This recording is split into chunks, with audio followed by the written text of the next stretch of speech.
অপেক্ষার অবসান। অবসরপ্রাপ্ত সরকারি কর্মচারীদের একটি নির্দিষ্ট অংশের বকেয়া মহার্ঘ ভাতার টাকা মেটানোর প্রক্রিয়া শুরু করল নবান্ন। যোগ্য প্রাপকদের ব্যাংক অ্যাকাউন্টে সেই টাকা জমা পড়তে শুরু করেছে শুক্রবার থেকে। নবান্ন সূত্রে খবর, এই সুবিধা আপাতত সব অবসরপ্রাপ্ত কর্মচারীদের জন্য নয়। নির্দিষ্ট একটি সময়সীমার মধ্যে অবসর গ্রহণ করছেন এমন কর্মীরা এই বকেয়া মহার্ঘ ভাতার টাকা পাচ্ছেন। যারা 2008 সালের 1 এপ্রিল থেকে 2015 সালের 31 ডিসেম্বরের মধ্যে চাকরি থেকে অবসর নিয়েছেন, শুধুমাত্র তাদেরই অ্যাকাউন্টেই টাকা জমা পড়েছে। ফলে অন্য সময় অবসর নেওয়া বহু প্রাক্তন সরকারি কর্মচারীরা এখনও এই সুবিধার বাইরে রয়েছেন।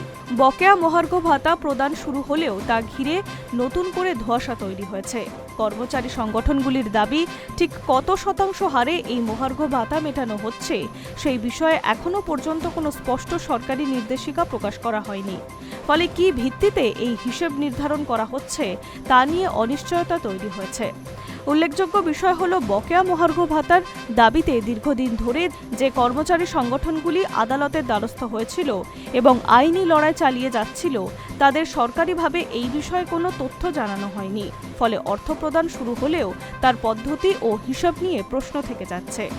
অন্যদিকে সরকারি কর্মচারীদের নজর এখন আগামী 1 জুনের বৈঠকের দিকে। ওই দিন মুখ্যমন্ত্রী শুভেন্দু অধিকারীর সঙ্গে বৈঠক, সরকারি কর্মচারীদের বিভিন্ন সংগঠনের বৈঠক হওয়ার কথা। বর্তমান কর্মীরা কবে থেকে বকেয়া মহার্ঘ ভাতা পাবেন সেই বিষয়ে গুরুত্বপূর্ণ সিদ্ধান্ত হবে ওই বৈঠকে।